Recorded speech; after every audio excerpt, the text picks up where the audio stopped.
نوح علیہ السلام کو نبی اللہ بنایا، آدم علیہ السلام کو صفی اللہ بنایا، عیسیٰ علیہ السلام کو روح اللہ بنایا، اسماعیل علیہ السلام کو ذبیح اللہ بنایا، تو محمد صلی اللہ علیہ وسلم کو حبیب اللہ بنایا۔ کیا مطلب کہ وہ تمام صفات یعنی آدم کا خلق و روح کی معرفت، سین کی جو سے تبلیغ، ابراہیم کا بدلہ توحید، اسماعیل کا ایثار، اسحاق کی رضا، صالح کی فضل، لوط کی حکمت، موسیٰ کا جلال، ہارون کا جمال، یعقوب کی تسلیم و رضا، داؤد کی آواز، ایوب کا صبر، یونس کی اطاعت، موسیٰ کا جہاد، دانیال کی محبت، الیاس کا وقار، یوسف کا حسن، یحییٰ کی پاکی، عیسیٰ کا زہد و تقویٰ اور سلیمان کی سیاحت، یہ تمام صفات میرے نبی کو دی گئی۔ اس لیے قرآن نے کہا وَرَفَعْنَا لَكَ ذِكْرَكَ، اے حبیب ہم نے آپ کا ذکر اونچا کر دیا۔ اس لیے شاعر کہتا ہے کہنے کو تو ملبوس بشر اوڑھ کے آیا، لیکن تیرے احکام فلک پہ بھی چلے ہیں، انگلی کا اشارہ کھکی کھکی دین کی ضربت، مہتاب کی ٹکڑے تیرے قدموں میں پڑے ہیں، کہنے کو تو پاکوں پہ بھی گزری تیری راتیں، اسلام مگر اب بھی نمک کھا رہتی رہا، تو نے ہی سکھائی یہ تمیز من و یزدہ، انسان کی گردن پہ سدا بار ہے تیرا، کہنے کو تیرا فخر تیرے فخر کا باعث، لیکن تو سخاوت کے سمندر کا کنارہ، کہنے کو تیرے سر پہ ہے دستار یتیمی، لیکن تو زمانے کے یتیموں کا سہارا، صلی اللہ علیہ وسلم۔ چنانچہ جب میرے نبی صلی اللہ علیہ وسلم کی تشریف لانے کا وقت آیا، خلیف نے کہا اللہ کا رسول آ رہا ہے، ماں نے کہا بانی اسلام آ رہا ہے، ماں نے کہا تاجدار مدینہ آ رہا ہے، سا نے کہا سربت والا آ رہا ہے، جیم نے کہا جلیل القدر آ رہا ہے، ہاں نے کہا حبیب خدا آ رہا ہے، ہاں نے کہا خاتم الانبیاء آ رہا ہے، دال نے کہا دونوں جہاں کا والی آ رہا ہے، دال نے کہا ذالک الکتاب کہنے والا آ رہا ہے، دال نے کہا رحمت للعالمین آ رہا ہے، دال نے کہا زمانے کا امام آ رہا ہے، سین نے کہا ساقی کوثر آ رہا ہے، شین نے کہا شافی محسر آ رہا ہے، سواد نے کہا سواد قومین آ رہا ہے، دوان نے کہا ضعیفوں کا ماں آ رہا ہے، دوان نے کہا طاہر مطہر آ رہا ہے، دوان نے کہا ظلم مٹانے والا آ رہا ہے، عین نے کہا عین الحق آ رہا ہے، وعین نے کہا غریبوں کا مسیح آ رہا ہے، فا نے کہا فقیروں کا مولا آ رہا ہے، قاف نے کہا قلب السکون والا آ رہا ہے، کاف نے کہا کالی کبری والا آ رہا ہے، لام نے کہا لولا کا مستحق آ رہا ہے، میم نے کہا محمد رسول اللہ آ رہا ہے، نون نے کہا نبیوں کا سردار آ رہا ہے، واو نے کہا غزوہ کا مزاق آ رہا ہے، ہاں نے کہا ہادی برق آ رہا ہے، یا نے کہا یکتانوں کی شان والا آ رہا ہے، درود اس پر جس کا تذکرہ ہے پاک بازوں میں، درود اس پر جس کا نام لیتے ہیں نمازوں میں، صلی اللہ علیہ وسلم۔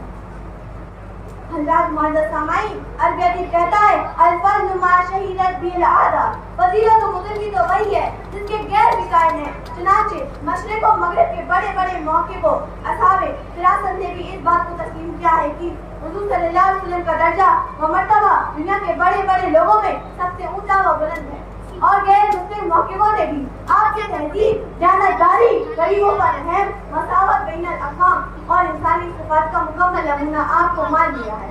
لہذا ان مفکرین نے اپنی تحریروں میں سرور کائنات کے متعلق جو اعتراض کی عقیدت کیا ہے انہیں کے الفاظ میں پیش خدمت۔ چنانچہ مقالہ نگار پر ٹہنگا لکھتے ہیں کہ حضرت محمد تمام پیغمبروں اور مذہبی شخصیتوں میں محمد صلی اللہ علیہ وسلم سب سے کامیاب ہے۔ مغربی فاضل مارکس گارڈ لکھتے ہیں کہ حضرت محمد صلی اللہ علیہ وسلم کا اخلاق وہی تھا جو ایک شریف عرب کا ہو سکتا ہے۔ آپ امیر و غریب کی یکساں عزت کرتے تھے اور اپنے گرد و پیش کی لوگ خدمت کا بہت خیال رکھتے تھے۔ ڈاکٹر گوڑیا لکھتے ہیں کہ آپ صلی اللہ علیہ وسلم ہر شخص سے ہر وقت ملنے کے لیے تیار رہتے تھے۔ آپ کی فریادی اور سیر چشمی غیر محدود تھی۔ اصلاح قوم کی فکر میں ہم وقت مشروع و منعمد رہتے تھے۔ آپ نے قوم کے لیے بہترین مثال پیش کی۔ مزاج میں تمکنت قوت نام کی بنا تھی، یہاں تک کہ آپ صحابہ کرام کو تعلیم و تقریر کے رسمی آداب سے بھی منع فرماتے تھے۔ مہاتما ستیاری لکھتے ہیں کہ پیشوا دین اسلام محمد صلی اللہ علیہ وسلم کی زندگی دنیا کو بے شمار قیمتی سبق پڑھاتی ہے، اور ان کی ہر حیثیت اور ان کی زندگی کا ہر پہلو دنیا کے لیے بہترین سبق ہے، بشرطے کوئی دیکھنے والی آنکھ، سوچنے والا دماغ اور محسوس کرنے والا دل رکھتا ہو۔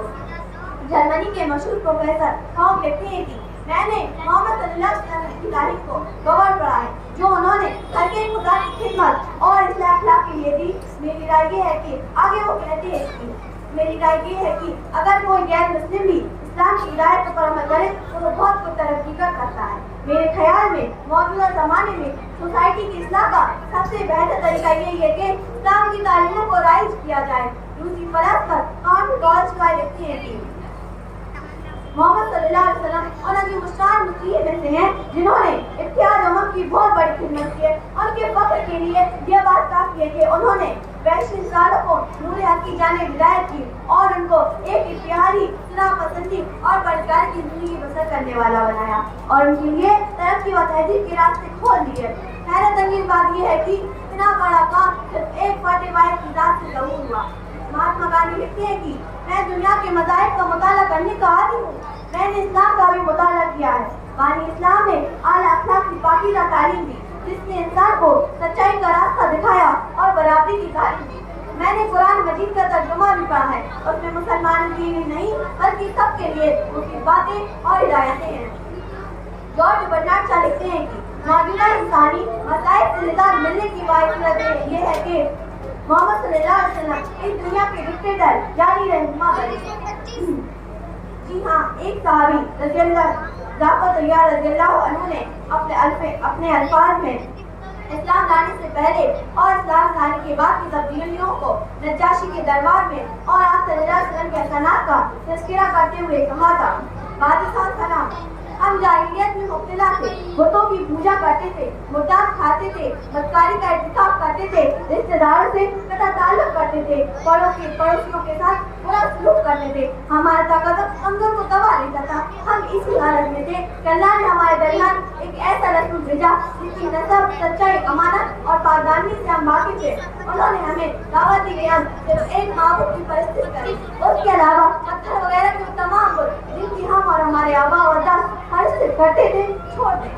انہوں نے ہمیں سچ بات بولنے کی، امانت داری کی، صلح رحمی کی، پڑوسیوں کے ساتھ سلوک کی، حرام کاموں اور دوسروں کا خون بہانے سے پرہیز کرنے کی تعلیم دی. انہوں نے ہمیں بدکاری سے، جھوٹی بات کہنے سے، یتیم کا مال کھانے سے، پاک دامن عورتوں پر الزام لگانے سے روکا. انہوں نے ہمیں حکم دیا کہ ہم اللہ وحدہ لا شریک کی عبادت کریں. نماز، زکوٰۃ اور روزہ وغیرہ کا حکم دیا. یہ تو دنیا کے چند مشہور شخصیات کے اقوال نقل کی گئے، ورنہ ہر دور میں پوری دنیا محمد صلی اللہ علیہ وسلم کے عمدہ اخلاق کی ڈال سیرت کے متعلق ہے. آج بھی اگر آپ گوگل پر دنیا کے عظیم شخصیات کو سرچ کریں گے تو پہلے نمبر پر محمد صلی اللہ علیہ وسلم کا نام نظر آئے گا. اللہ تعالیٰ ہم سب کو نبی صلی اللہ علیہ وسلم کی سیرت پر مکمل عمل کرنے کی توفیق عطا فرمائے. آمین. آخر میں شعر سے اپنی بات کو ختم کروں گی. برابر اولا بھی کمال ہی، کشف رجا بھی جمال ہی، حسن جمیع خصال ہی، صلو علیہ وآلہ صلی اللہ علیہ وسلم. السلام